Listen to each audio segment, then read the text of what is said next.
We'll probably go up to 120. Hey, let me know if you guys can hear and see me right now, please. Let me know if you guys can hear and see me right now. We'll probably go up to 120,000. Okay. Well, anyway, okay, so Cardano, that's number one, okay, behind Bitcoin. And then Polygon Matic. That is Matic, M-A-T-I-C. Those are the letters for it, M-A-T-I-C, Matic. Okay, doing really well with that one. And then Ethereum, I got a little bit of Ethereum, and I'm doing all right with that one. I'm doing all right with Ethereum. But Cardano and Polygon blew Ethereum right now away. Okay, Ethereum is ETH. You guys write these down if you want to know. I'm going to tell you right now, every single one of them. Dogecoin. That's been so long since I've done this. 32 cents right now. I got a lot of that. Not as much as I do Ethereum, but I got Dogecoin's done me well. And then one that's doing exquisitely right now, guys, is Harmony One. Oh, Doge is D-O-G-E. Harmony One is O-N-E for one. Harmony One.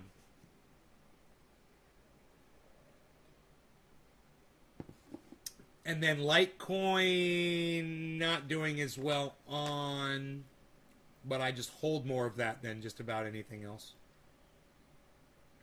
Neo, I'm doing good on NEO. I got a whole bunch of other ones that I'm not doing well on right now. I'm not going to waste your time with those. Just the ones I'm doing good. Cellar, C-E-L-R, doing good on that one. Uniswap, U-N-I, doing really well on that one.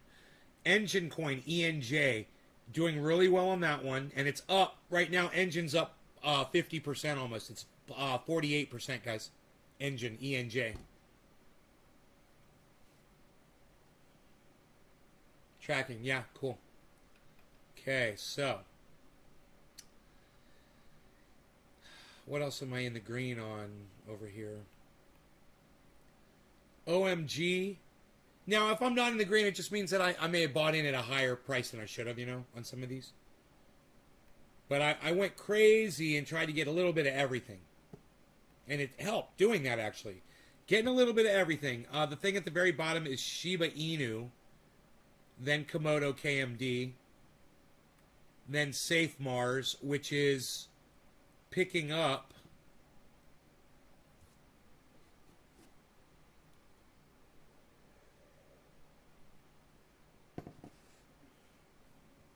Safe Moon is picking up, which is nice to see them in the green finally. And then SNX, Synthetics, is doing okay. OMG, okay, I gave you all of them. All the ones that are in the green doing well.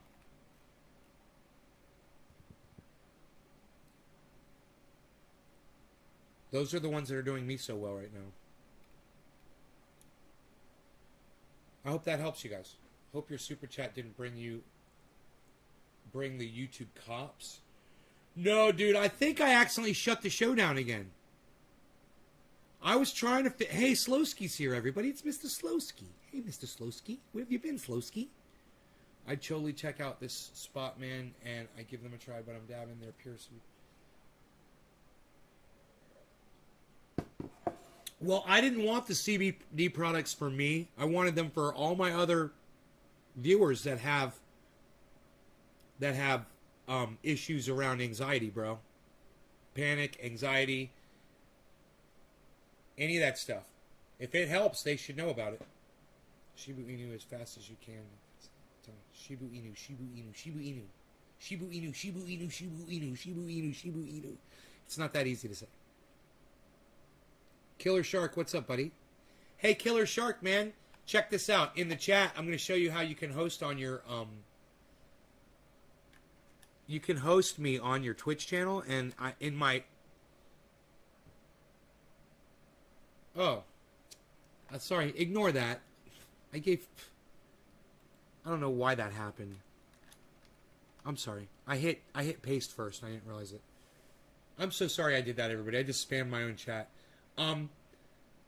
It's /host@NaysGarden in your chat if you want to host me on your Twitch channel.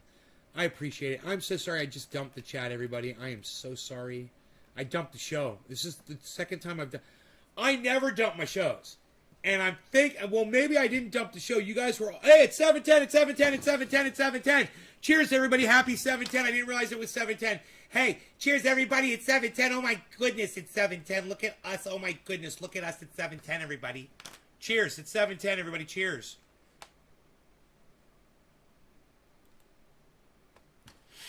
Oh, my God, it's 7:10.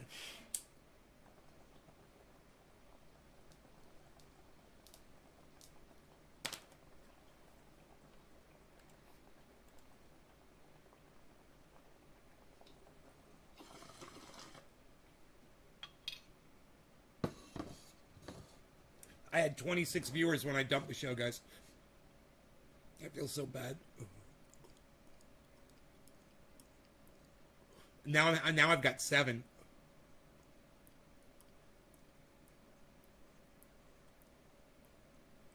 I went from 26 viewers. I accidentally shut the show off, or the show cut off.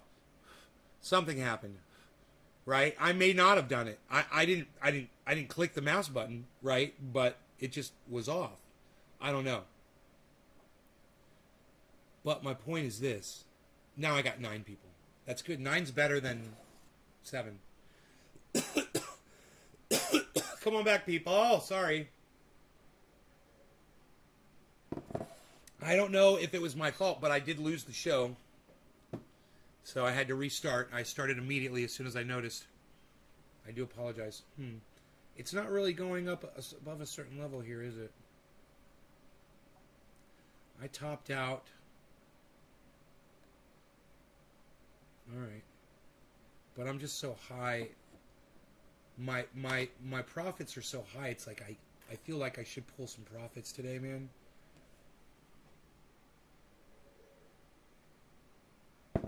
It's like,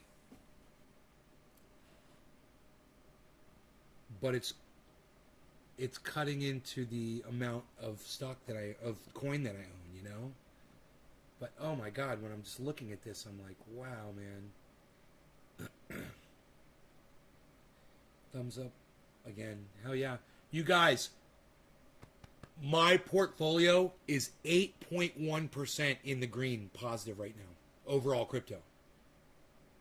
It's huge. Understand this. If my money was sitting in a bank, okay, it would be making 0.03 interest, maybe 1% at the most. I don't think I'd make 1%, even in my credit unions. I think I'm getting like 0.05, really horrible low interest, right? Let's say point, I don't know, maybe 0.3, I would think, interest, right? It's getting 8%. Do you know how many times more 8% is over 0.3? Just divide 8 by 0.3, and that number is how many times, right? So 8 divided by 0.3 is 27. It's 27 times more interest I make because my money is sitting in Bitcoin today. Because right now it hasn't always been like that. But now that it's in the green, and if I wanted to pull my money out, I could. I could do it anytime I wanted to, man. I could stop anytime I want. What's up, James Miguel? How's it going, buddy? I could stop anytime, man. I can stop anytime I want.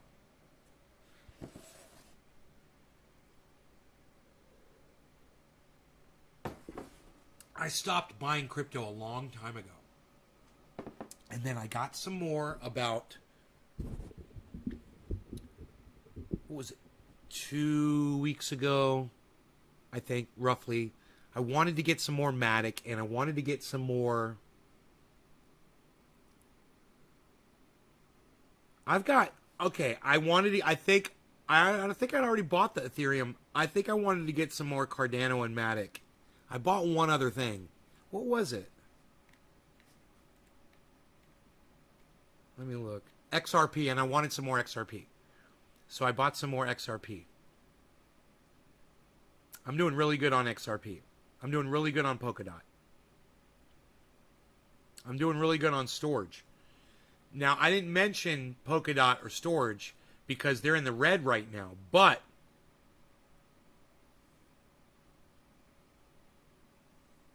they're close to flipping around here as they go up. You know what I'm saying? So XRP,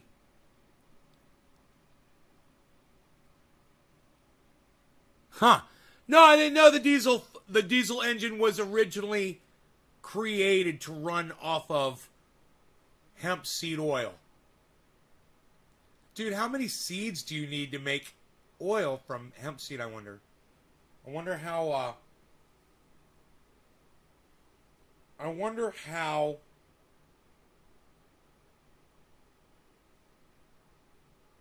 if the I wonder how prevalent hemp seed oil was in lanterns and things. You know? How prevalent was hemp seed oil? How flammable is it? Did it have to be mixed with anything else, or is that's it, right? It's just, it runs, it burns. Day cake, juicy J's, then they taste pretty damn nice. Right on, Jacob Granger, right on. Hell yeah.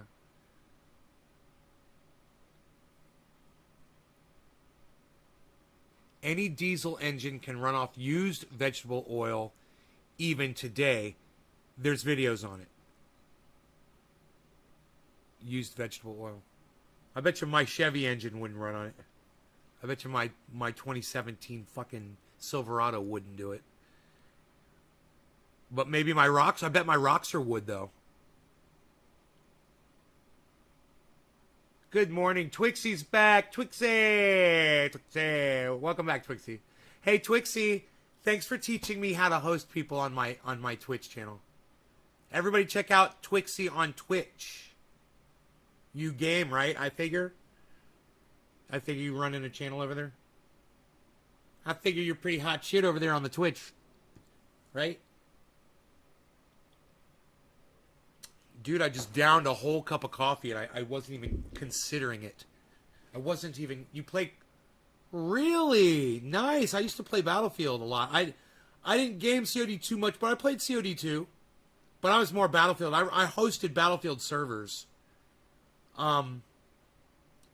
That's awesome. You play COD, man. Oh, glad I got a soft spot for girls that play COD. I really do. My ex-girlfriend Donna, that she's changed my life. She was my last girlfriend. She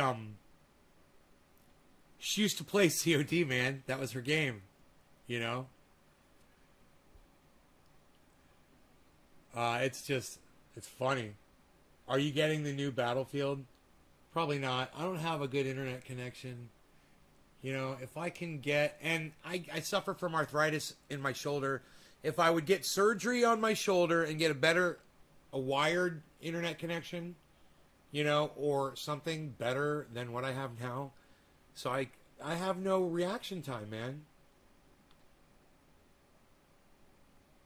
I literally have no reaction time with this internet. I know, right? With this internet connection.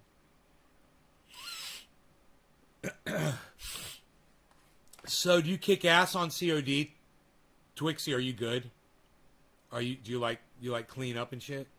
Are you fragging noobs constantly? Are you fragging campers?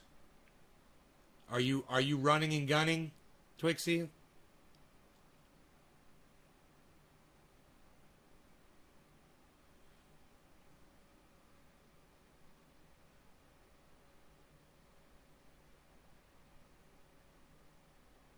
Yeah, you kick ass? That's good.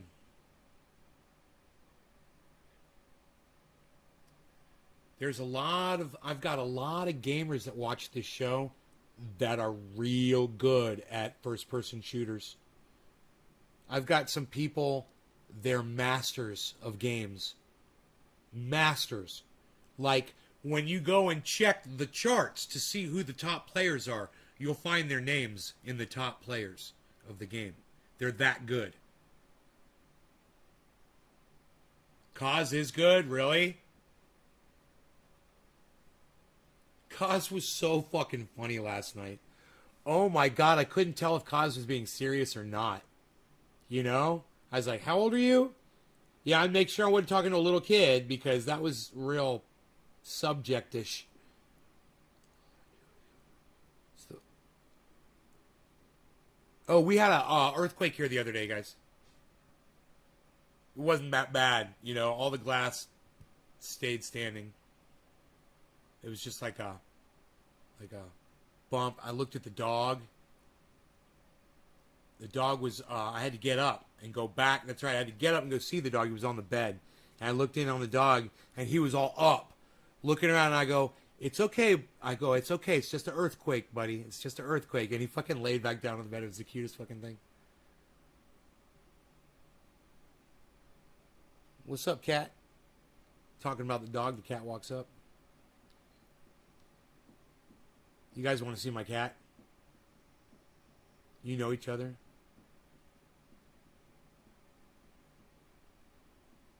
Yeah. You guys were playing. I said they knew each other. One of you brought the other one in. You guys came in right after the other one. And I was like, okay, I just played along because when you're the podcaster, you don't know. And I'm a douchebag, right? If I call you on what I think is your bullshit, and it turns out that you're not bullshitting, and then you guys will leave, right? Oh, that guy's a dick. So I can't fucking, because in my mind I'm thinking, yeah, whatever. All right, you guys don't know each other, okay? You know? But I gotta look. Do you want to know what it says on my wall, Twixie? You want to know what it says on my wall? Look at this. Here. Look at camera number 2 here for a second.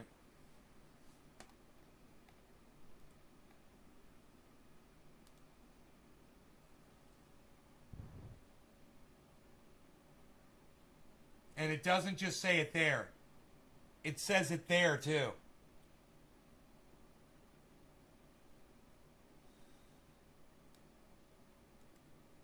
You see what I'm talking about?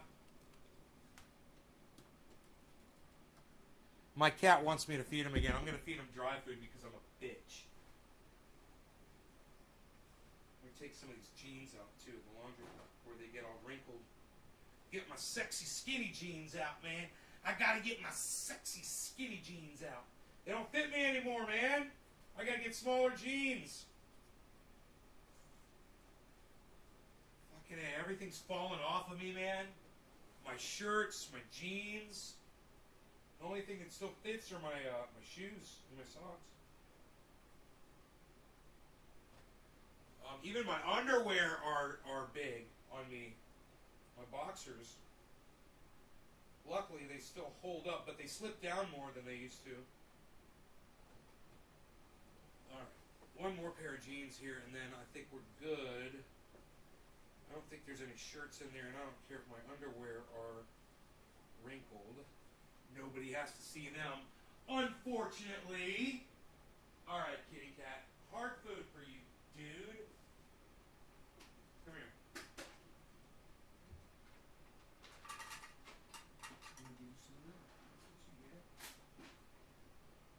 Finish what else you got in there, son.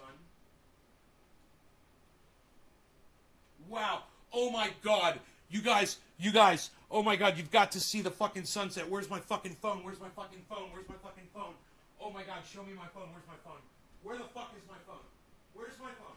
Where's my phone? Where's my phone? Where is my phone? Where's my fucking phone? Oh my God. You guys aren't gonna fucking believe this shit, man.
guys, the sun looks like a fucking planet just sitting there in the sky.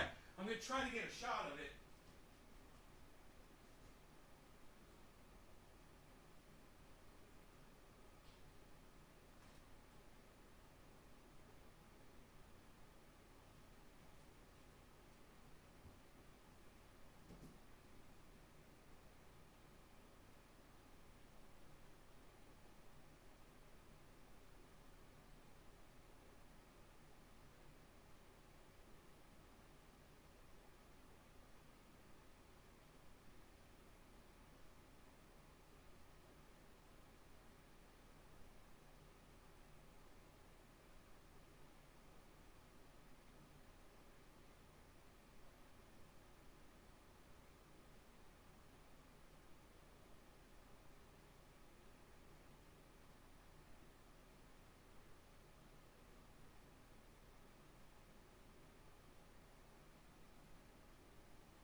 I just told Rogan, I was like, I'm gonna kiss you right on your face. I kissed him right on his face. It's so funny.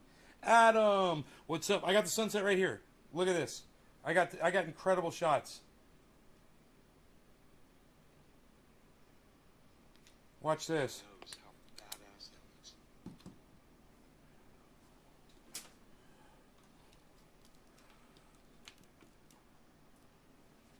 Watch this shit, bro.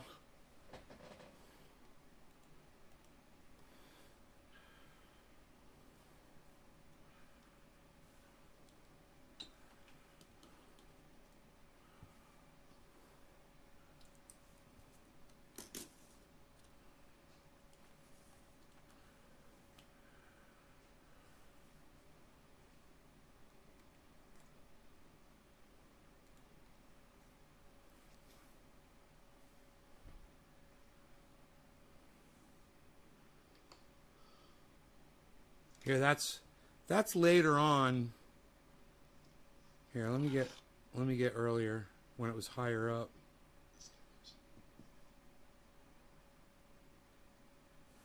Let me move this stuff out of the way here.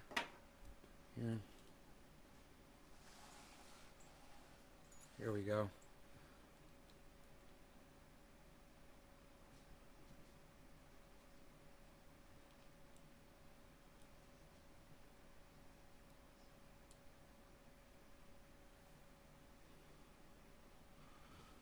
I think I'll even turn the lights off in here.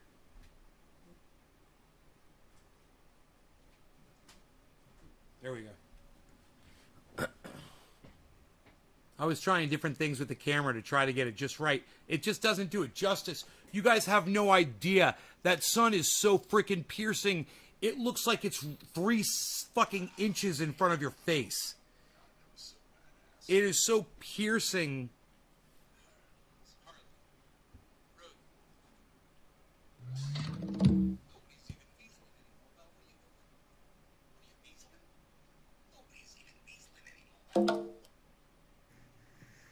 Beaslin'. Why you beaslin', little Beazle? Why? Why do you beazle? Why do you beazle? What you beaslin' on there, Beazle?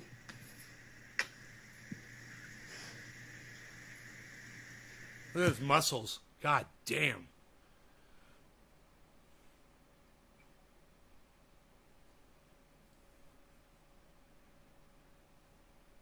Cat. Even the cat's watching it. Oh. It's like he knows how badass that looks. Oh. Hold on, guys. Why is it so hard to fucking manipulate this?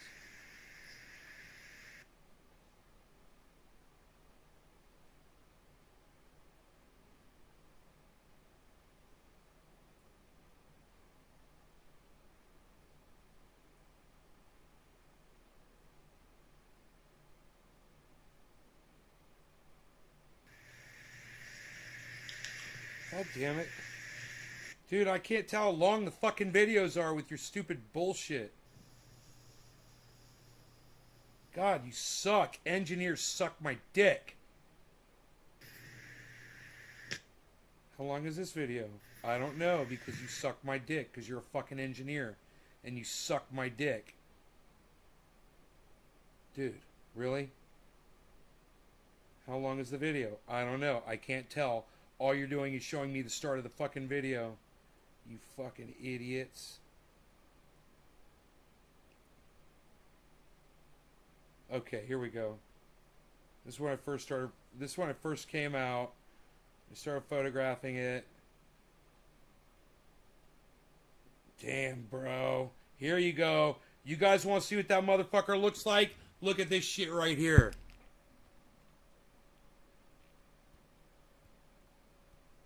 Look at this.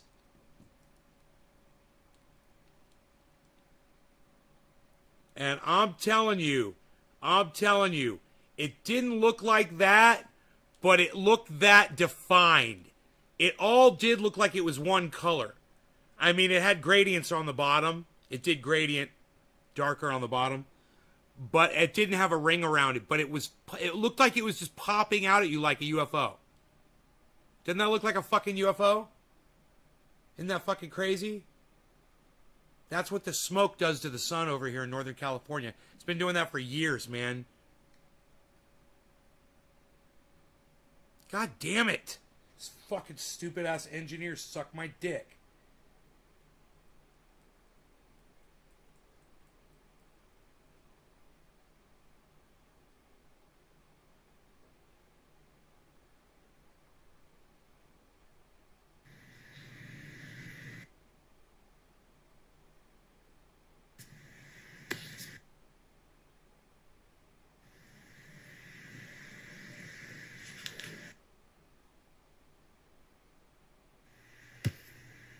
All these videos are just like a couple seconds long.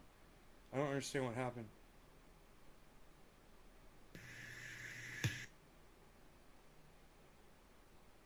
God damn it. Really? You fucking... Ugh.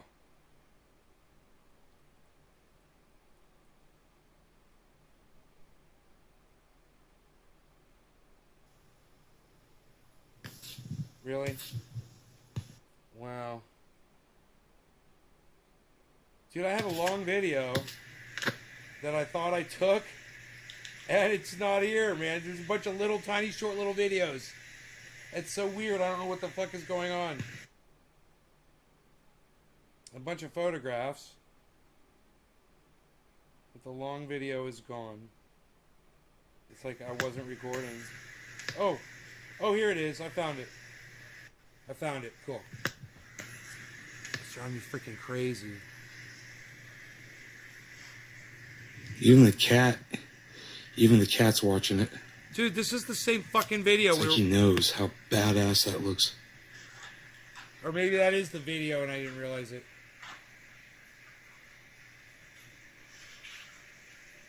Doesn't that look fake, man? God damn it, man. It's so hard to hold the goddamn camera steady.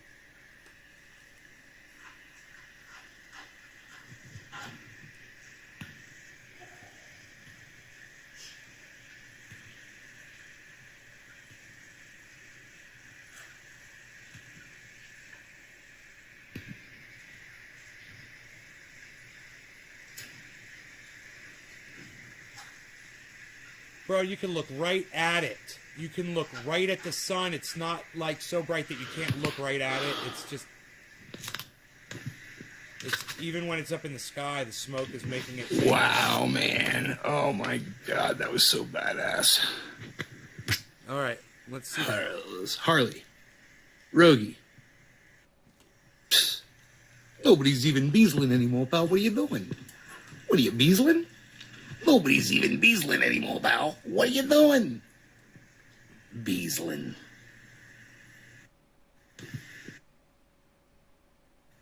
Nobody's even beezling anymore, pal. What are you doing? What are you, beezling? Nobody's even beezling anymore, pal. What are you doing? Beezling. Why, you beezling? Why you beezling? Little beezle. It's fucking say the same thing. Why do you beezle? It's scary. Why do you beezle? It's scary if you're not used to it, but... What you beezling on there, beezle? Climate change becomes just a regular part of life, man, eventually, and it will for everybody. You'll all be like that. You know, things like that. Things will never be the same, man. There's going to be things that are... the planet's going to be permanently scarred. Things are going to be different. It's like after they knocked down the World Trade Center, you know, they never rebuilt them. You know, if it's something that we could build and we're not even going to fix it, what do you think's going to happen when the goddamn ice polar caps really do finally all fall into the ocean, man? What do you think's going to happen to the jet stream, guys? Have you heard about that? What's going on with the jet stream? You guys know what's going on with the jet stream? I'm not even going to waste y'all's time. The jet stream is starting to break down, guys. Do you know what that means? That's the world's air conditioning. Understand that. Think about it. It's starting to break down. Yeah, research it. Google that shit. They just did a whole study on it. It's not good, guys. The planet is literally breaking. What we're used to it being, that perfect planet that sustained us, it's breaking. And it will no longer sustain us. This jet stream, you guys don't even know. I've been watching shit. I've been watching videos on YouTube, man, about current weather events. And I've been sharing them on my Twitter. And you guys that go on Twitter, you guys know what's up. All you guys that follow me on Twitter, you guys see those articles. Right? You're not surprised. You're prepared. Mentally prepared. But let me tell you something. Nothing fucking mentally prepares you for this. When this shit starts happening, man, for real, your brain breaks. Just like the planet is breaking. Your heart breaks for the planet, too. Once you realize it, once you see it, once you realize that the systems that sustain us are breaking down, it's as anecdotal as you want it to be, but it's happening everywhere all at the same time. And you just don't think it is on that scale, but it is. It's all happening right now, just like Guy McPherson predicted. And people wanted to call him Dr. Doom, and they wanted to say, yeah, he's full of shit. It didn't happen when he said it was going to happen. That didn't mean that it wasn't going to happen. It just meant that, we're a little bit late to the party, that's all. Which is a good thing, and you guys should be thankful for it, but it doesn't mean ignore Guy McPherson.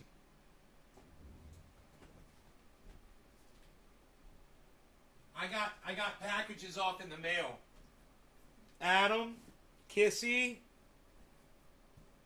your stuff went out today. As sure as I got a 2-pack. Right there.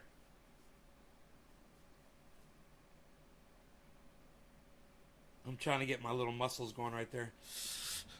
I'm trying to get my half pack and my 2-pack and my 3-pack. I see them.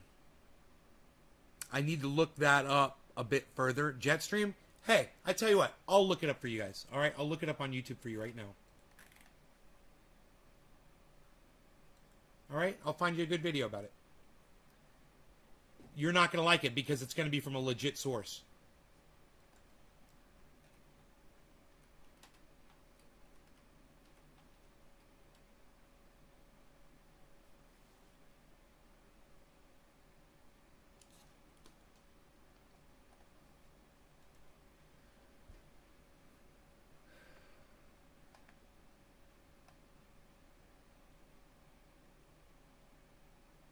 It's called the Gulf Stream, not the Jet Stream. I'm sorry.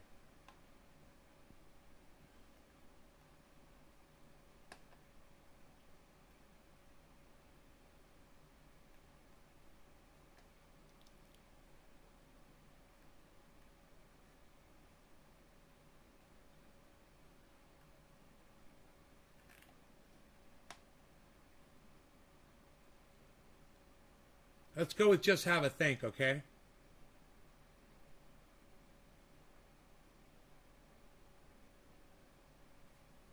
No, let's go with the German. This is from very recent. I can't believe people are leaving. A team of scientists who study the world's ocean currents say the increased melting of Arctic freshwater is causing an imbalance in the salinity of seawater in the North Atlantic. They say this could lead to a very sudden shutdown of the current that carries warm water to the planet's northern reaches, causing a sudden and dramatic drop in temperatures in North America and Europe, as well as disastrous food shortages worldwide. Here are the details. The government reports that climate scientists have detected warning signs of the collapse of the Gulf Stream, one of the planet's main potential tipping points. The research found an almost complete loss of stability over the last century of the currents that researchers call the Atlantic Meridional Overturning Circulation, or AMOC. The currents are already at their slowest point in at least 1,600 years, but the new analysis shows they may be nearing a shutdown. Such an event would have catastrophic consequences around the world, severely disrupting the rains that billions of people depend on for food in India, South America, and West Africa. Analysis shows they may be nearing a shutdown. Winds are already at their slowest point in a meridional overturning circulation, or potential tipping points. The research found an almost complete loss of stability over It's the so. I'm gonna. scientists have detected. I usually never do this, but I'm gonna fucking slow this shit down, man. This is going way too fast. You guys got to listen to this. This is important. Let's slow it down. This fucking dumb bitch. Signs of the collapse of the Gulf Stream, one of the planet's main potential tipping points. The research found an almost complete loss of stability over the last century of the currents that researchers call the Atlantic Meridional Overturning Circulation, or AMOC.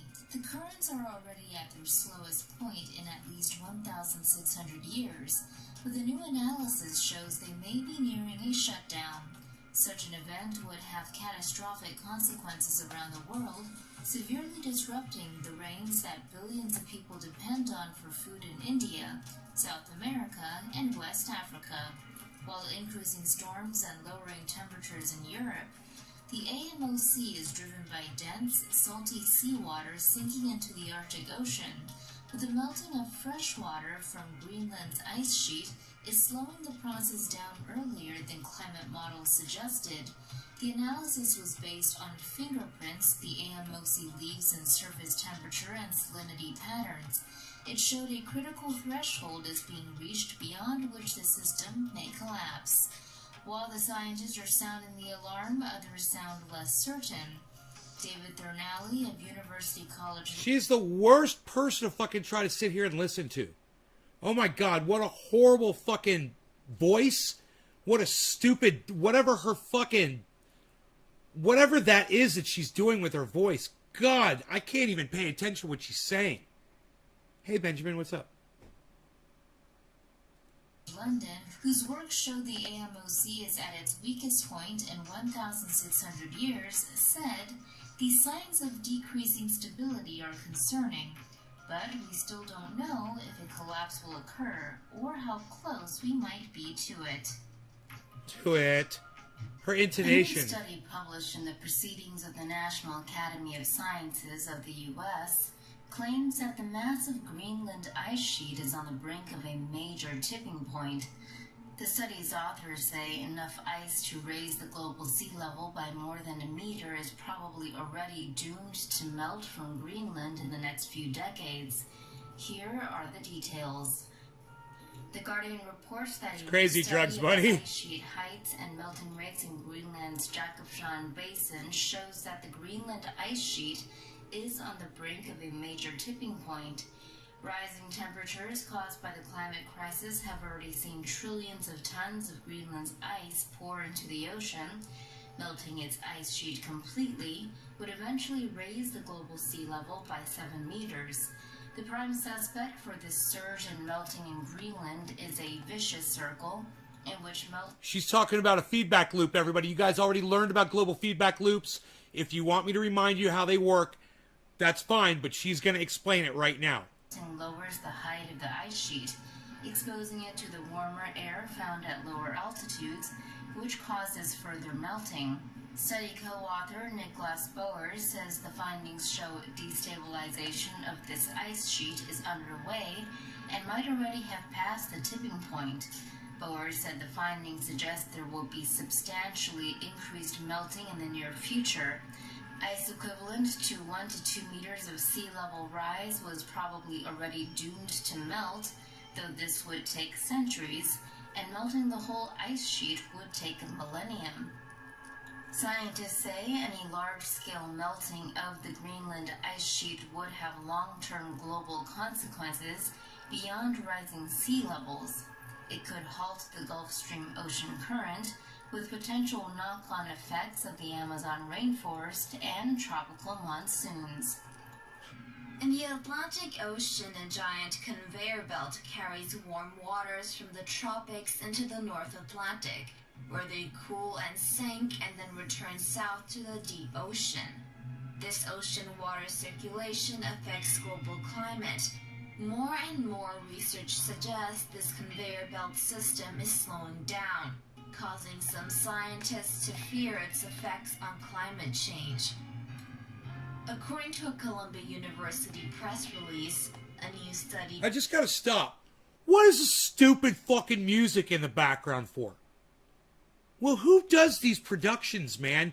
You find some dumb fucking bitch who can't speak right. When she talks like this. And who wants to hear this when you're trying to pay attention to what is being said on the screen? It's almost fucking comical if she weren't talking about the destruction of the planet and the breakdown of the systems that support us. But don't you just want to slap this dumb bitch across her moronic face? I do. Published in Nature Communications, has provided insight into how quickly changes in the Atlantic Ocean circulation could affect major climate changes.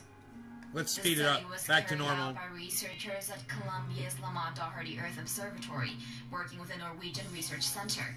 It was the first to precisely calculate the time lags between past changes to the ocean conveyor belt and major climate changes.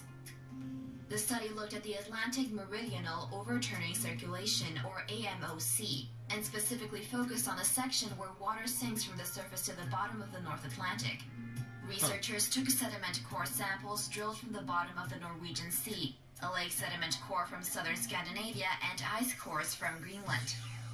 Comparing data from the three cores revealed that the AMOC started weakening about 400 years before a major cold snap 13,000 years ago.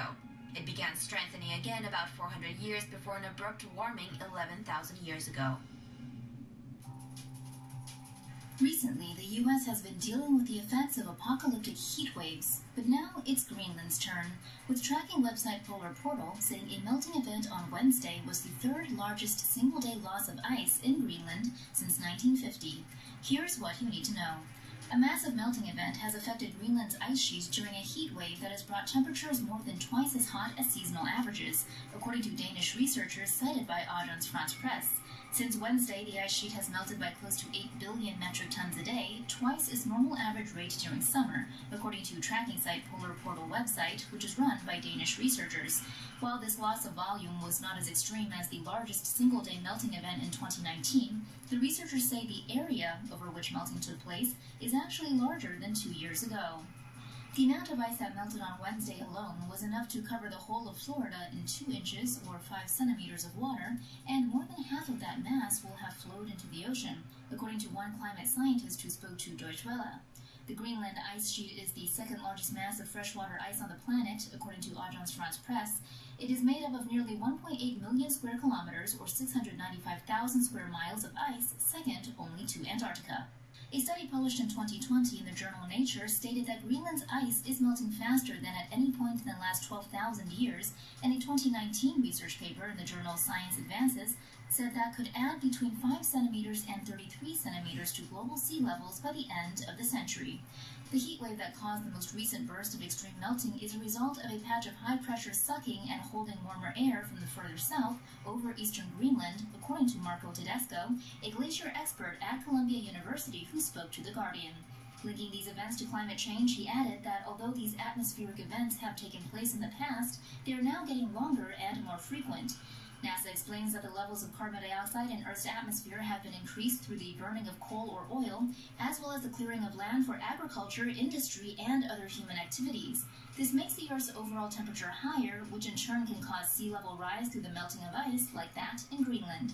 Worse news still is that this process will perpetuate itself, Columbia's Tedesco told The Guardian. He explained that because the snow on top of these ice sheets operates like a protective blanket, once that is gone, you get locked into a cycle of faster and faster melting. It's amazing to see how vulnerable these huge giant areas of That's a global climate feedback loop, and you guys that watch this show, you all know about that because I've taught you about that. That's what she's talking about. So when you hear people talking about something getting faster and faster involving the climate, your brain should click. You should start listening to what they're saying, and you'd be like, man, I know exactly what they're talking about. They totally explained this from Dr. Guy McPherson. I understand what a global climate feedback loop is. Here, listen to this one more time. Is that this process will perpetuate itself, Columbia's Tedesco told The Guardian. He explained that because the snow on top of these ice sheets operates like a protective blanket, once that is gone, you get locked into a cycle of faster and faster melting. It's amazing to see how vulnerable these huge giant areas of ice are, he told The Guardian. This is, in short, a bad story getting worse. According to the U.S. National Oceanic and Atmospheric Administration, global mean sea levels has risen in total between 8 and 9 inches, or between 21 and 24 centimeters, since 1880, with about a third of that coming in just the last 2.5 decades. The rate of sea level rise has more than doubled from 0.06 inches or 1.4 millimeters per year throughout most of the 20th century to 0.14 inches or 3.6 millimeters per year from 2006 to 2015, and this is mostly due to meltwater from glaciers and ice sheets, as well as thermal expansion of seawater as it warms. A team from NASA has previously calculated that Antarctic and Greenland ice sheets together lost 81 billion tons of ice per year in the 1990s, compared with 475 billion tons of ice per year in the 2010s. This is a six-fold increase.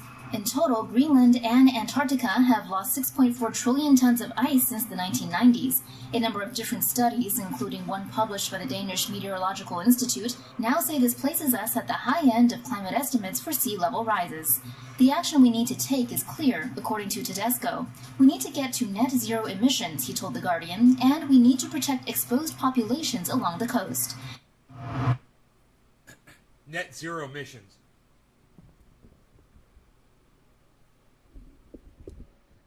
Net zero emissions. What's going to happen? Class, you're all scientists now. We go net zero emissions. We cut off the coal fire plants. No more pollution from cars, right? We're going to stop burning oil. We're going to stop burning,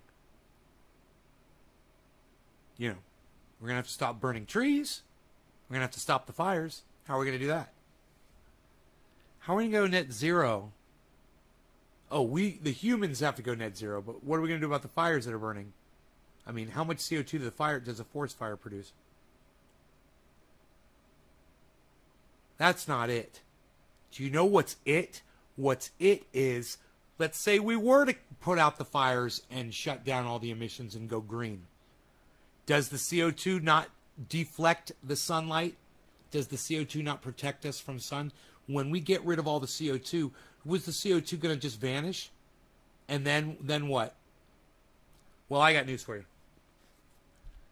Even if we cut out all production of CO2, it's not going to go anywhere. We can't get rid of it.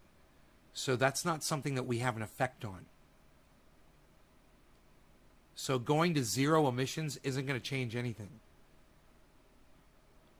Ask a scientist. Net zero emissions. Okay, great. What does Thunderfoot say about CO2 production? That we've already produced more CO2 than we can ever get rid of, ever, in the history of any of our lives. CO2 is just going to go up. The levels are just going to go up as we're in the rest of our lifetimes. And every 10 years that we're alive will be the hottest 10 years on record. And that's not going to change. And these forest fires right now are probably burning more CO2 into our atmosphere than probably anything else that we've ever experienced from forest fires in the past. Because we're probably burning more square footage, more square acreage right now than we ever have. Let's see where the Dixie Fire is at, shall we? You guys want to see where the Dixie Fire? I can check really fast. You want to know the status of the Dixie Fire? The second largest fire burning right now in the United States, I believe, or it might be the biggest one burning right now in the country. It is the second largest forest fire in the history of California. So,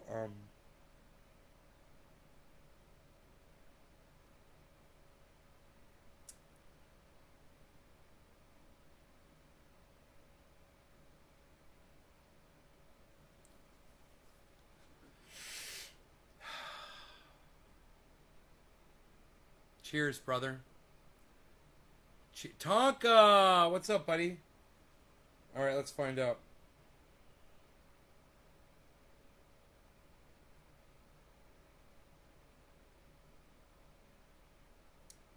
That's not the right fire.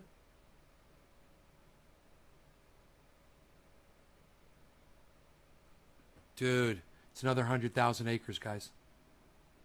Remember when the first time we really checked in, it was under 400,000. It was close, though, to 500,000. Then it hit 500,000.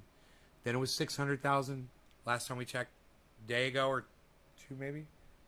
It's 705,000 acres now. This is going to be the largest fire. Containment, 35%. 35% containment. This is going to be the largest fire in California state history. And you know what's crazy? It looks like a big fucking mushroom cloud, man.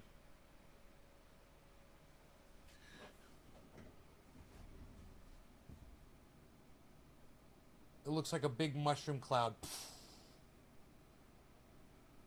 Look at that burn area. Jeez Louise, bro. Can you believe that?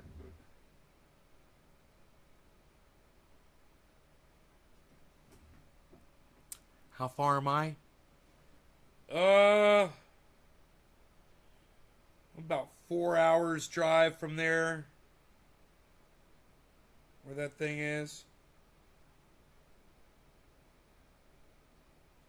That little fire that's near me is 40% contained, and I'm probably about 30 miles away from that one. 75 acres burned, and it's 40% contained.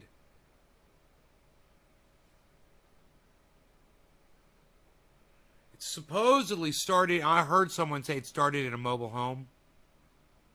Someone's RV caught on fire and it set the whole goddamn park on fire.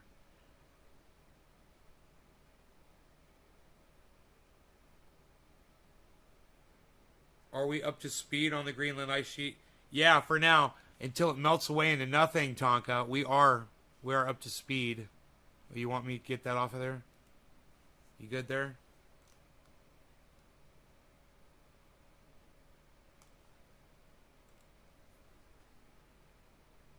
Okay.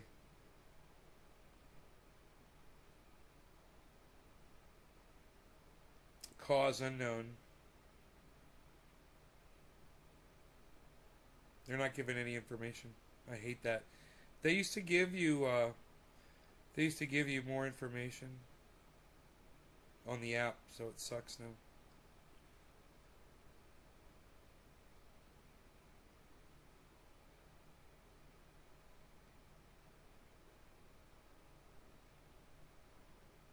Mark's coming over. He might already be here. Oh, I gotta turn my cameras on.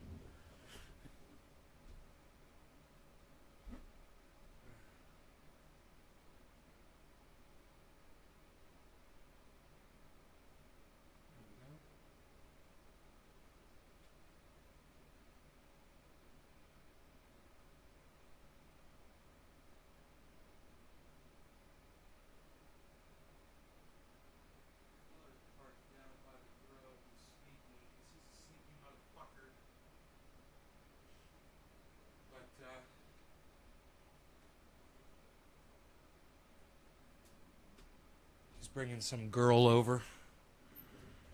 Have a hose system or berms somehow to protect your home. It's basically the way you do it out here, bro, is you want to get the trees away from the house. So it's a chainsaw, you know?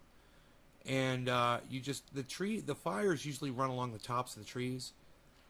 And if a tree burns to the ground, you know, you got to worry about if it's going to fall on your home or not. So you try to cut them all down so there's no trees that are going to fall. So any of the trees that are close to my house, they're down the mountain from the home. Everything behind the house has been cut away. So if something catches fire back there, the worst thing that could happen really is it could fall on the solar panels, you know. The house has got a really nice apron around it. I'd probably take the drone up and get a good aerial shot for you so you can see.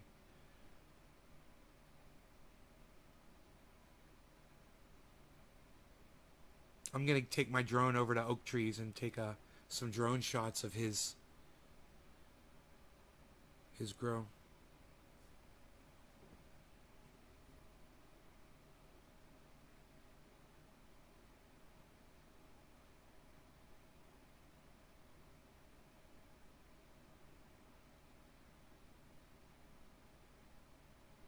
Fires are scary.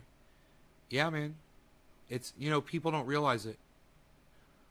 They think that they're going to live. They think that someone's going to pull them out. They think that they're going to be saved, that a helicopter is going to come, or a fire truck's going to come, or there's going to be firemen near. And you know what we found out, bro? When we ran out of here, and we had the animals, and it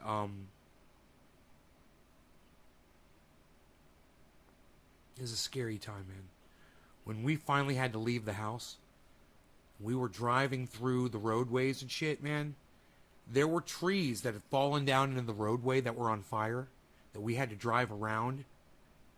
They were on fire. There were horses running down the sides of the road.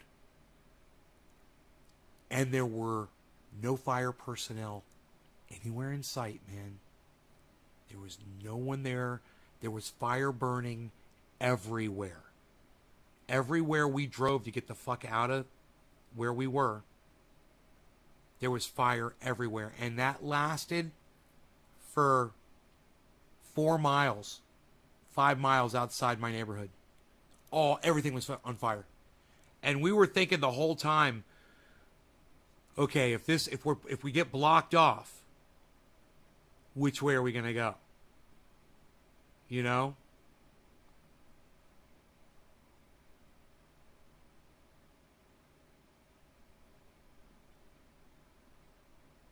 The fences burn down, bro. The barns catch on fire. You know, you hear about structures. You hear about this. Oh, yeah, there were 600 homes burned in, 10,000 structures. You know what those structures are? A lot of them? They're barns with horses and fucking cattle in them, bro, that caught on fire and burnt to the ground. Some of those animals escape, but not a lot of them do. You know? And they run down the street. You know? It's fucking... Bro, it's a goddamn nightmare. And people think that there's going to be emergency personnel to guide them or help them or whatever. And there's no one out there, bro. There's no one fighting the fires. You can't pull up to a fire truck with some guys that are there putting out the fire, or his crew that's raking and putting stuff out. It doesn't exist, man. It's a dream. You want to know what? The goddamn news crews, they go to the fucking front line where all the fire personnel are working, and you see fire people everywhere right there. But, man, you need to understand, when you're talking about something that's 700 square acres, bro.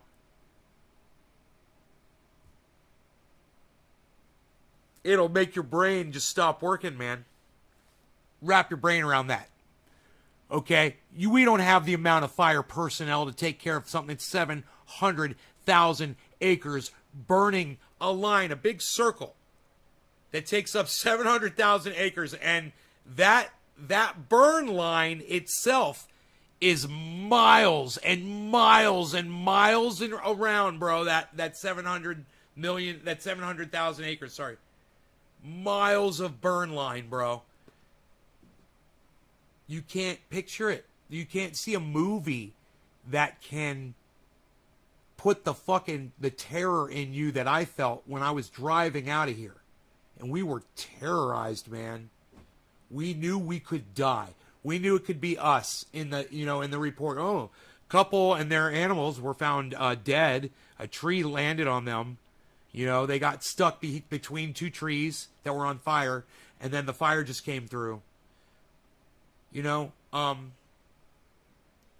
When we ran out, there was some of it had burned through somewhat, right?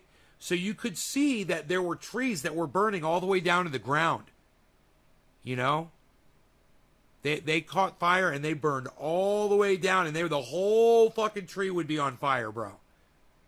It's like the fire had already gone through, like it had already gone through some of these places where we wouldn't have survived had we been in that roadway. It swept across that whole roadway. But it was still burning everywhere. There was smoke everywhere, and there were trees everywhere, and there was no one there to clear it. There was no one there to put the fires out.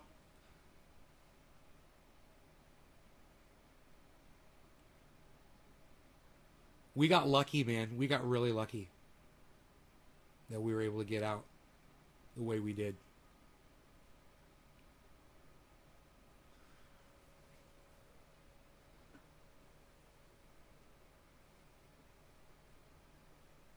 Motherfuckers were going through trying to loot, and we had my friend that died, but he was here at the time. He was patrolling the neighborhood. He was going to everybody's home, man. He was taking care of everything. And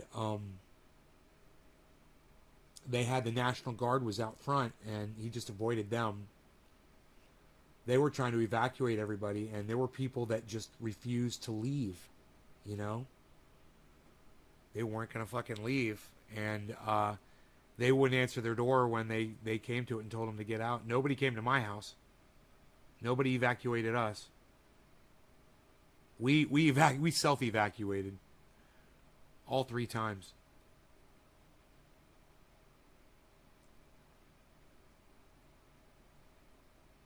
The best part about it is knowing that they are evacuating people. You know, they are calling the orders in, and they're saying you need to get out now. You know, that's good. At least they're doing their part and telling people to do it. Whether you choose to go or not, man, we could have fucking died. This house could have burned down. That fire was like you know, I just showed you that fire. I said it looked like an atom bomb, a mushroom cloud. The fire, the valley fire that came through that almost burned us out, looked like a hand. And the house was right there in the hand, and it had burned all the way around, man, by about a perimeter of a mile around where the house was. And we got really lucky because of that. You know, we just so many of my friends don't live here anymore.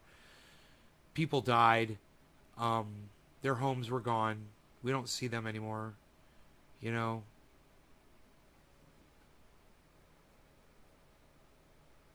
It's horrible, man. And it'll eventually get to you. Eventually, wherever you are in the United States or anywhere else on the planet, Canada, or if you're watching from anywhere else in the world, you're going to feel the sting of climate, and you're going to have to figure out what the fuck you're going to do or how you're going to deal with it. Sooner or later. It'll happen to you just like it happened to me. I bought a big fucking truck, you know. I went totally off grid. I've made a couple of changes around here. For me, it wasn't that hard to do.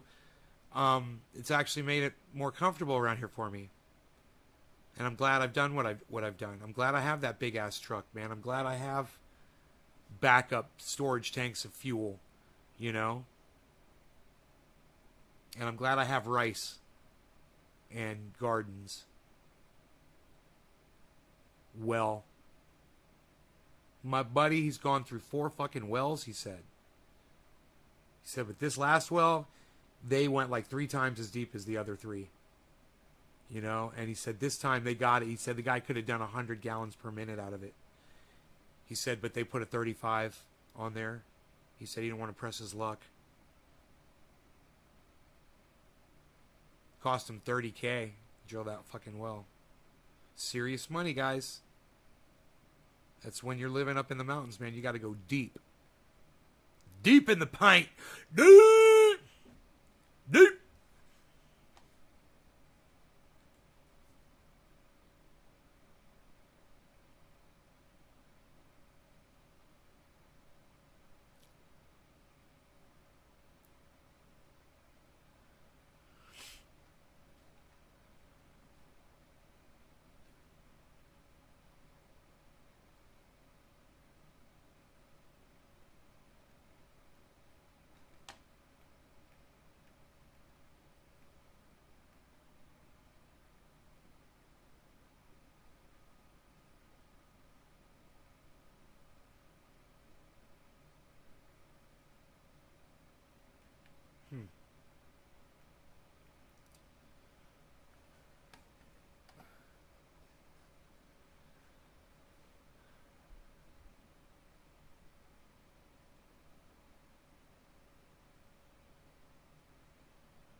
Cascadia Megaquake. Cascadia Megaquake. You guys want to hear about the Cascadia Megaquake?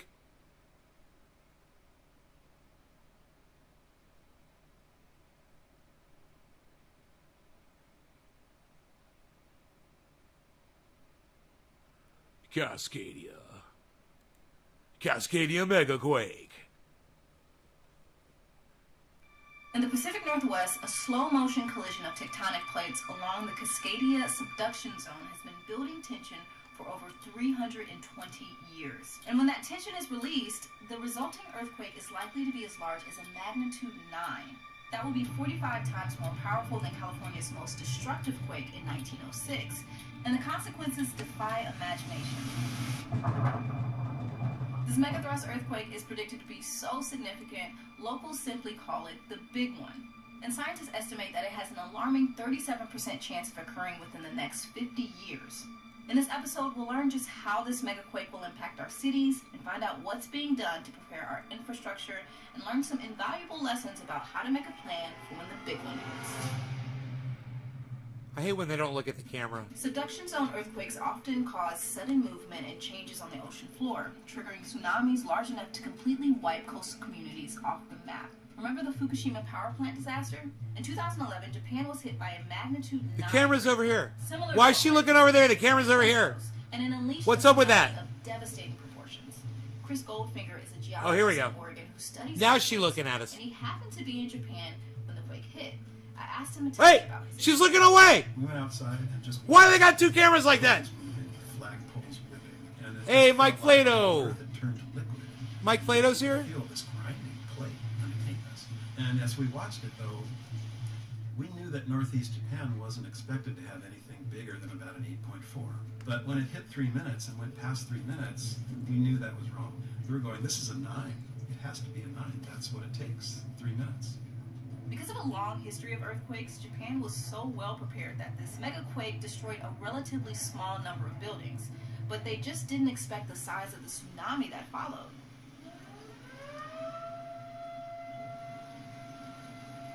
Look at the cars. Look at the cars, guys. Those are all cars. Allison Perch, an engineer from Oregon, visited in the aftermath. I wonder how many Tumbled. people were in Most those of their cars. tsunami walls inundated huge amounts of the Japan coastline. It killed 16,000 people. And we were there 6 to 8 weeks after the tsunami, going and standing there and smelling the fish smell. And you can imagine where the water went because you can see the water lines on the trees on the hills around it. You can see the pieces of people's lives strewn around.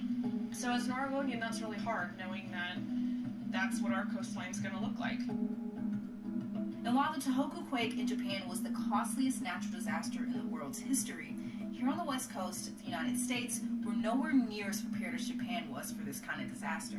If that had been Cascadia, Mike Plato, what's up, buddy? my building would have collapsed. There's no question about it. I might have gotten out, I might not, but it would be gone. Everybody thought Cascadia was aseismic, meaning no earthquakes, because historically that's what it was. It was dead silent.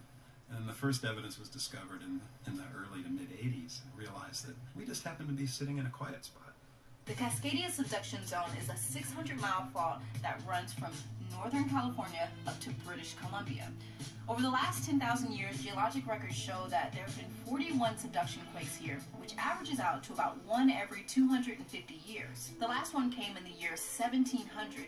That's 321 years ago. We're due. Since then, tension along the subduction zone has been slowly building as the Juan de Fuca plate steadily pushes into and under the North American plate. The plate edge continues to gradually bend and buckle, and one day it will release that tension, causing up to 5 minutes of violent shaking and triggering an immense tsunami that could reach 100 feet in some areas. 100 If you were feet. looking at a bird's eye view of Portland or Seattle, very soon after shaking started, bridges and other longer infrastructure are going to be warping and falling off their foundations. You would see unreinforced masonry buildings start to collapse. This is where 95% of Oregon and Southwest Washington's fuel is brought in and stored. These tanks will deform, they'll spill. Any type of spark or metal hitting each other could also start a fire. The Cascadia subduction zone earthquake is going to be one of the worst disasters America has ever seen. Officials in Portland, Oregon created this animation showing what they predict one of the busiest bridges in the Northwest will look like. And it's not pretty.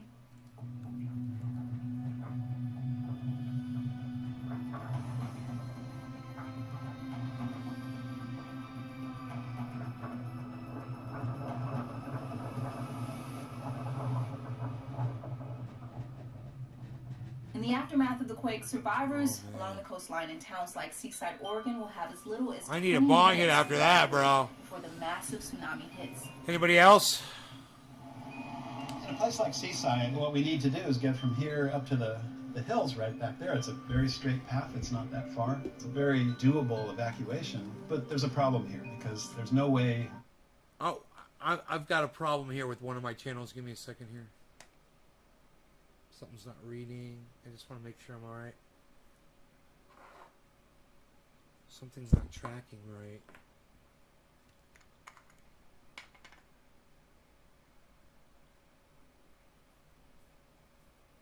Hey, Tula.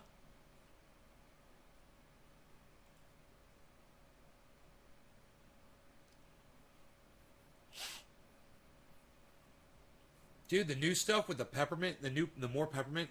That's nice. I like it. You can tell there's more peppermint in it. It's more refreshing on your lips.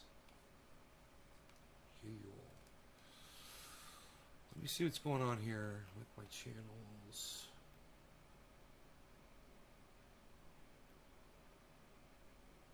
Offline.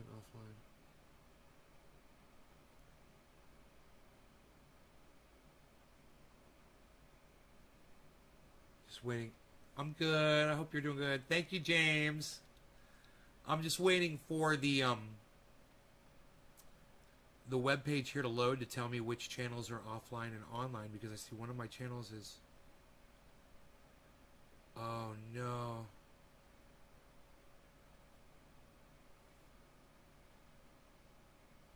Oh, it's a Facebook channel. Oh, the YouTube channel's fine. One of my Facebook channels is being silly. Is anybody on the Bong Rip channel? The BR channel?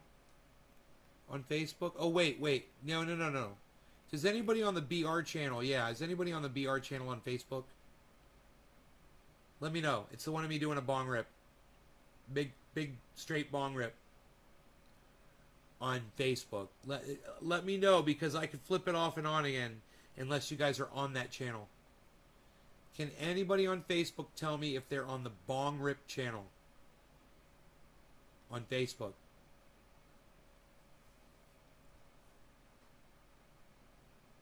Can anybody answer me at all right now on Facebook?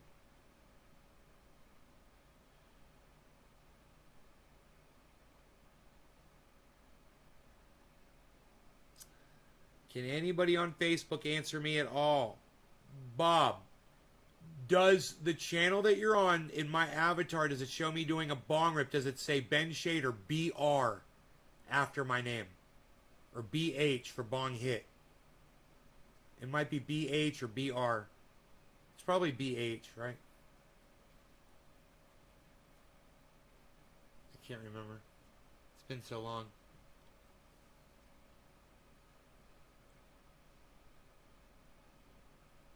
If you are on the Bong Rip, if you're on the Bong Rip channel, Bob, then I'll leave it up. I won't reset it because it's obviously working, but it's just not reading properly. That's what I needed to know. That's cool, just as long as the channel is up and running. Can anybody else verify that that is the Bong Rip channel? Because he says he thinks he is. I want someone who knows for sure that they're on the Bong Rip channel. Somebody who can look at my avatar from my channel and tell me that I'm on... Yeah? All right, James. Thank you, buddy. Thank you, bro. Okay. I'll leave it up. Great. Okay. Thank you. To get there without crossing one of these bridges.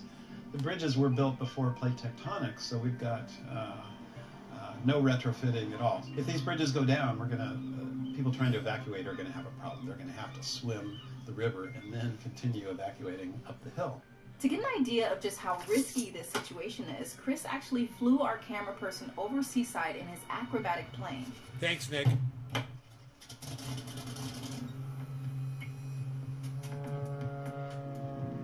As we're flying over Seaside, you can see how low elevation the town is. The ground doesn't really rise much until you get well on the other side of the highway. Pretty much everything on the west side of Highway 101 is pretty likely to be inundated.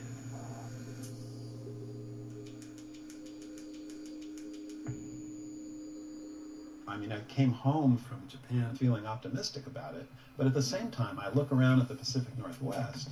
Hey, and Megzy. I can see just visually that, yeah, we are 1,000 years behind, and this is not going to be easy to catch up. But officials in the Northwest are getting started. Portland is currently reviewing. Yo, James, what are the 2 letters after my name on that channel? It's up. Oh, thanks, Nick. Okay, cool. Is it? I'm curious. Is it Bong Rip or is it Bong Hit? Is it BR or is it BH? Can anybody tell me if it's BR or if it's BH? Thanks.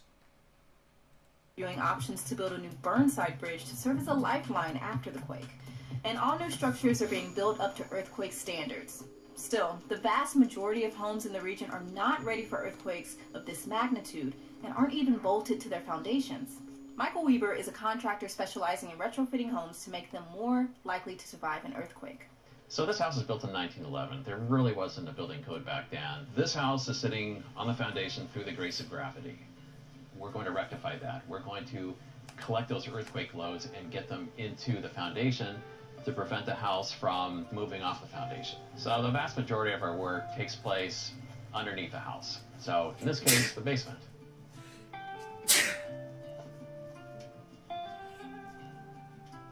All right, so this is a special order plywood that's designed for earthquake loads. And it's going to install like this to get those loads from this beam up here into the sill plate down here. And then we'll install this side plate and we'll continue that load path into the foundation. The most important retrofit is strengthening the connection from the walls to the floors and to the foundation. Some homes are simple to retrofit and it's possible to do it yourself, but others are very complicated, so it's worth having a professional take a look if you live in an earthquake-prone area. And there's a lot you can do without construction skills, like making sure tall furniture, heavy wall decorations, appliances, and even electronics like televisions are securely attached to the wall so they don't fall on people during a quake. Mark Ginsburg is a Portland NET, or Neighborhood Emergency Team leader, and has been preparing for the big one for over a decade. He's important. He's got a vest. Disaster He feels so important. I love it. Seem too overwhelmed. Look at him. Earthquake. It's not the thing that keeps me up at night. I love it. Because I know that I can't control it. I understand where I live, and I understand that that's a possible risk. I'd laugh but at I that guy. also know that if I do some preparedness work, and if I do trainings, you know, this year I redid my first aid and AED trainings, those are the parts that I can do and that I can control. There's your house and the physical things, there's the knowledge, and there's a plan. But I think having the things that you as a family or a household need to just be independent for a little while is really crucial. I need a vest. I do. I need a vest, bro. The most important things to keep in your home or garage when preparing for the big one. And I need 2 cameras so I can look away and talk to you guys like 1 this. gallon per person per day. Good fire extinguishers, more the merrier. 2-bucket toilet. Toilet seat, clips on the bucket. Toilet paper, sawdust for your poop. 4-in-1 gas shutoff tool. Thank you. Water shutoff on the bottom, gas shutoff on top. If you turn off your gas, you leave it off and let the pros turn it back on. Shutting off your gas can be crucial to stopping fires. If you smell gas in your home after an earthquake, Mark suggests grabbing your 4-in-1 tool and simply turning the valve to the off position. It's easy to feel discouraged or overwhelmed when thinking about preparing for a disaster as large as the big one. But I think we could all take a page out of Mark's book. The time to figure out what to do is not after the earthquake, the flood, the fire, but to know in advance if those things happen, what should we do? You don't have to join a local emergency team, although it's great if you do, but just taking small steps today to start your preparation, like picking up a gallon of water or a few extra cans of soup for your pantry, can go a long way. People will want to help and will step up to help to the best of their abilities. That's what everything shows best will of happen, their what has abilities. happened in the past. And we can expect that's what's going to happen should we need it in Portland. And for a more detailed look on how you can prepare ahead of time for an earthquake, or for any other disaster for that matter, check out our episode on how to stock your pantry and pack a go bag. Thanks for tuning in to this episode of Weather. Where are you gonna go? That's what thing you should be asking yourself. You gonna migrate?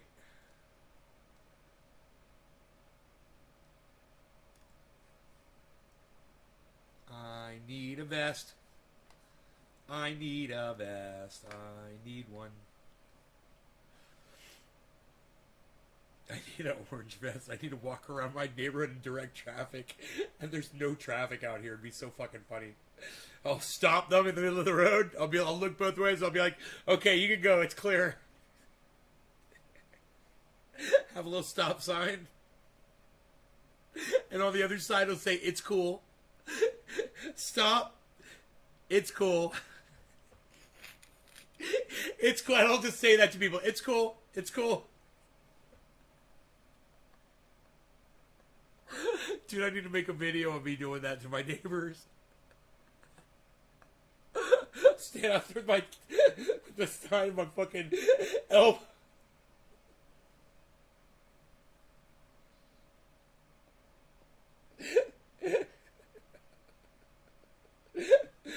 Put a bunch of cameras all around and get it from all the angles, man, so you can see how serious I am.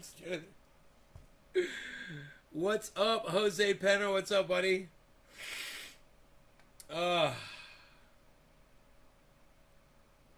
Nays Garden, Nays Garden, Nays Garden, Nays Garden, Nays Garden, Nays Laboratory.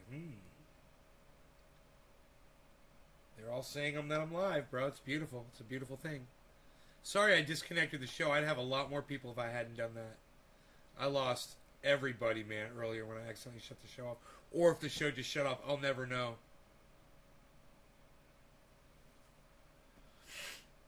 Jeff Bezos sues NASA? For what, Graham? I'll watch that, Graham Elwood. You guys should all be subscribed to Graham Elwood. Government Secrets. Hello, everybody. My name is Graham Elwood, and you are watching the Political Vigilante. Beaming in, ladies and gentlemen, truth and facts on a 5-year mission to boldly go where the corporate media just can't seem to figure out how to find because they don't have access to Wi-Fi. 5 years. To go So, 5 years. remember a couple weeks ago, the corporate media was all Jeff Bezos. He flew around the planet in his cock rocket, and everyone's like, oh my God, he's so great, he's so great. Gee, you got to dig deep to find out that he's actually suing NASA.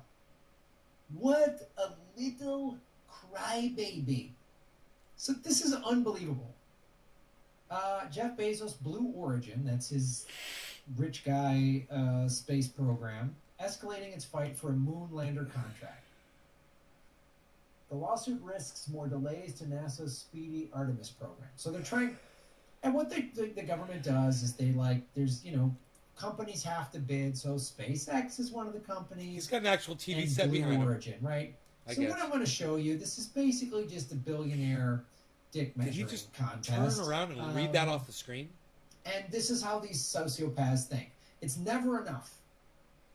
It's never enough. So he's given tax dollars, which I'm going to show you. He's given all this stuff to do this. A billionaire is given our tax dollars to fly his rocket that is really just used for space tourism so that other rich assholes can fly around a planet that is literally on fire and look at it because they're too selfish and greedy to do something about it. Jeff Bezos could take his $200 billion or whatever the hell he's worth and go all in on green energy. But he's not. He wants to fly around the planet, wear his dumb little cowboy hat that someone needs to slap off of his bald head and have paid employees high-five him Dr. so he can Evil. play astronaut. Dr. And he's Evil. suing, which just delayed. And the lawsuit will cost all of us more tax dollars, but he doesn't care. Doesn't care. Blue Origin's complaint, filed with the U.S. Court of Federal Claims last Friday, was shrouded behind a protective order. Oh, so we don't know how much of a greedy, selfish, crybaby asshole Jeff Bezos really is. But was described as a challenge to NASA's unlawful and improper evaluation of proposals. It's not fair, so I'm going to sue you. God, what a parasite. April, NASA shelved the company's $5.9 billion proposal of its Blue Moon landing system and went with SpaceX $2.9 billion Starship proposal instead. Oh, so the government was trying to save So fucking Elon Musk did it for half the cost. Fucking cut it in half. Of course they're going to go with Elon Musk. It was half the cost.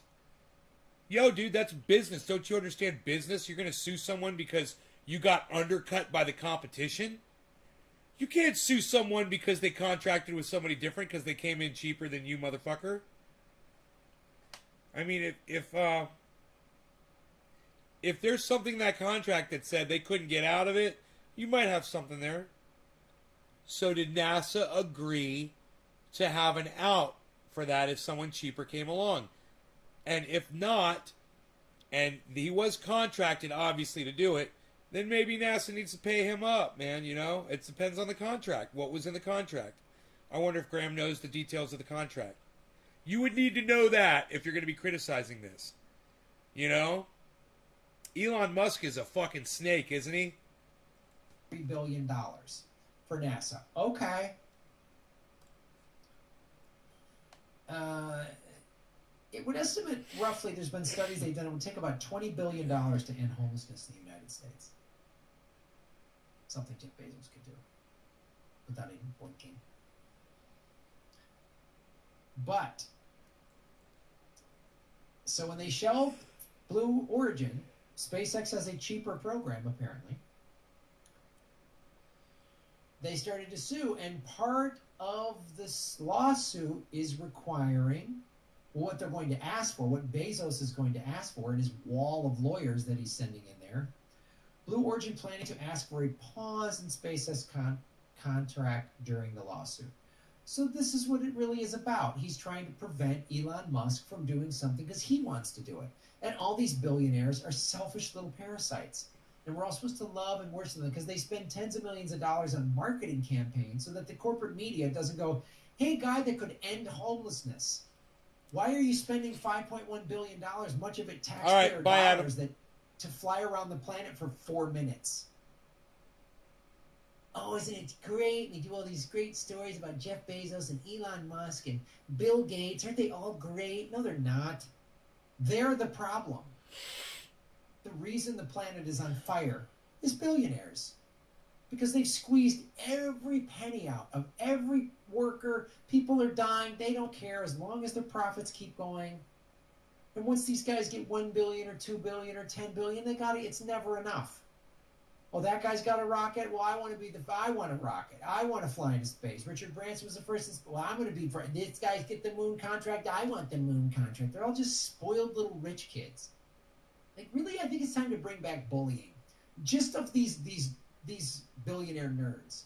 Like, let's send some, like, old school meatheads to just up to Silicon Valley. Old school meatheads. Hey, nerd, what are you doing with my spaceship, nerd? And, like, shove them over. I think we should start to do that. Not bullying kids in schools. That's bad. But bullying adult billionaire nerds that are too greedy and selfish to help the planet, they need to be bullied. They need their asses kicked. I agree. Bezos specifically bemoaned bid protests and lawsuits as barriers to progress in NASA's lunar efforts, comparing bureaucratic heavy government contracting of today with the speedier, more streamlined contracting culture that enabled the Apollo moon landings in the 60s and 70s. Oh, is it a tough process? Well, wait, what's this article? Jeff Bezos should have thanked American taxpayers for paying for his space ride. Yeah, we paid for a billionaire to fly around the planet in a dick-shaped rocket that took 4 minutes. Just probably about how long he lasts in bed.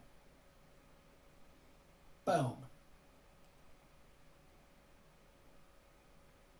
Our tax dollars went for this. Hey, are you behind on your rent? And there's no rent relief in sight? They're just pushing the moratorium on evictions down the road to October 3rd? Which, okay, great. Keep people in their homes is what good. Happens What's the on long-term solution? What happens on October 3rd? We can't seem to find the money to just pay people's rent, which is what this country should have been doing from the day one of the shutdown. The minute we shut everything down, it should have been like, here's money for everybody to pay rent. Now, all of the landlords who are behind on their mortgages and their forbearances are going to come to an end wouldn't be equally as jammed up. But what we're going to have happen is a housing crisis where people are going to foreclose and get evicted. And who's going to come in? Big corporations. And what money are they going to use? Stimulus money. You know, our taxpayer money, or just the money the Federal Reserve just... I don't know. Is he hiding, Benjamin? I don't know. So while you're not getting rent relief, you're behind 6, 9, 12, 18 months on your rent because you haven't been working during a pandemic. your unemployment's about to run out or whatever, just know that your tax dollars paid for Jeff Bezos to fly around the planet. Oh, and who is he complaining about? Elon Musk's SpaceX? Elon Musk's growing empire is fueled by $4.9 billion in government subsidies. By the way, that was from 2015. The LA Times put that article out. So back in 2015, he was getting government subsidies. And then in 2020 or whatever, Elon Musk complained that the taxes in California were too high and moved his shit to Texas. Oh, right. And he's in Texas, which gets 19% of its electricity is powered by coal, which seemed kind of perplexing that he didn't know about that or never tweeted about that when he was deliberately nosediving the price of Bitcoin by saying, oh, Bitcoin's bad for the environment. You see how these weasels operate? They take our tax dollars to make more profits. They screw over regular people in the process. They do this on a daily. They're not your heroes. They're not cool. They're not your friends. I don't care if they're on Rogan or your favorite podcast or they're on a late night talk show being cute and funny. I don't care. Where's Bill Gates in all this? Is Bill Gates building a rocket? I mean, I know he likes to fly because, look, here's a flight log of him on Jeffrey Epstein's plane. Yeah, he flew on Jeffrey Epstein's plane, Bill Gates. I want to show they're all parasites. Bill Gates, Teterboro, this is Jeffrey Epstein's. Oh, it's just one time. Oh, this is the billionaire community. There's Bill Gates with Jeffrey Epstein. Mark Cuban. There's the former Secretary of Treasury. Is that Mark Cuban on the end, on the left? There's the CEO of a big bank. Oh, So they all no. operate. These people are all working together to screw you over. And this guy, and probably this guy we know for certain, was raping and selling children. This guy, who worked directly with this guy, was Epstein's, the executor of his will when he hung himself with a paper t-shirt. So I just want to make it real clear, they're all parasites. Take our tax dollars, and they don't want to pay for anything. They don't even want to write checks for taxes, even though they can. Amazon pays $0 in taxes and then gets tax money so a rich guy can fly around the planet. But people in America are behind on their rent. The democratically controlled Senate just gave Joe Biden an extra $25 billion for the war budget. He pulls out of Afghanistan, but then puts 3,000 troops back in there. I'm sticking by my guns. No, he's not. There'll be 30,000 troops in Afghanistan by Christmas. Or private contractors, or we'll call them something else. Crossing guards, armed, like high-level crossing guards. Oh, so mercenaries, private contractors. Anyway. Wow, man.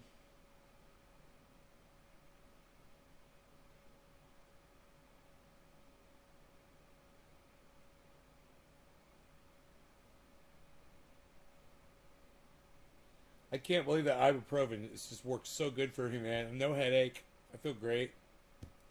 And if I hadn't taken the ibuprofen, I could have a headache for 2-3 days straight. It won't go away.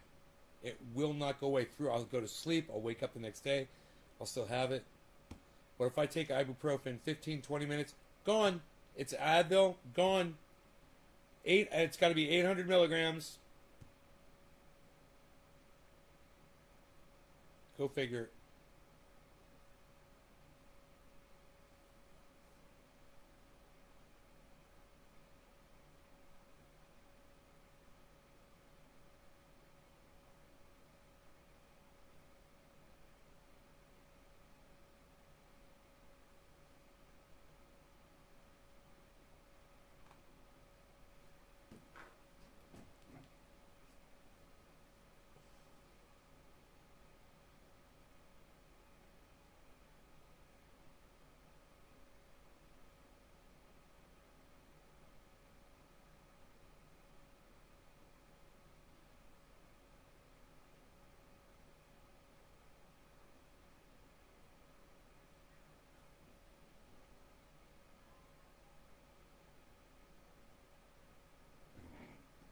I hear the cat. I just don't see him. Oh, what's up, buddy? You want some more food? do anything. Nope, nope, nope. You got food.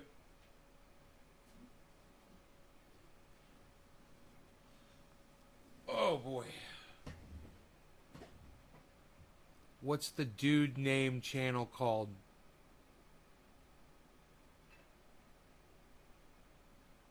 The dude name channel.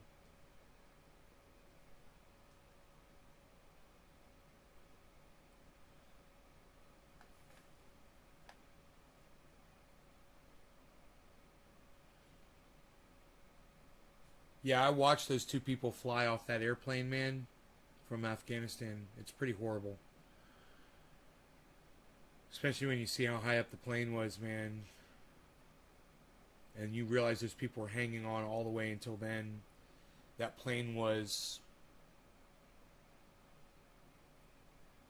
anywhere between 500 to 1,000 feet up in the air when those two people fell off. It's fucking terrifying, man.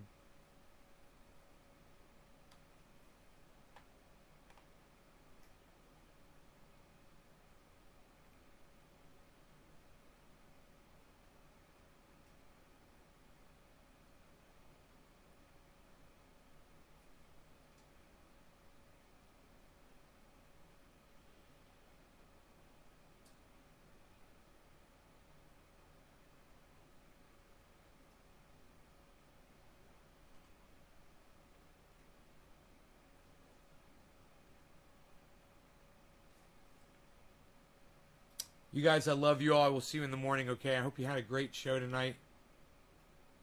I hope I did everything you wanted me to do. And I'll see you guys tomorrow morning, okay? 3 times a day, sometimes 4. Come check out Nay's Garden. And go to @Nay's Garden on Twitter for more. It's @Nay's Garden on Twitter. Download the app, okay? Download the app. And I'll see you guys on Twitter, okay? That's where I'll be. It's @Nay's Garden on Twitter. Make sure you follow me and please retweet all my stuff, guys. Tweets and replies too, okay? Go to the other column on my channel on Twitter. Thanks, guys. Love y'all. See you tomorrow. Bye-bye.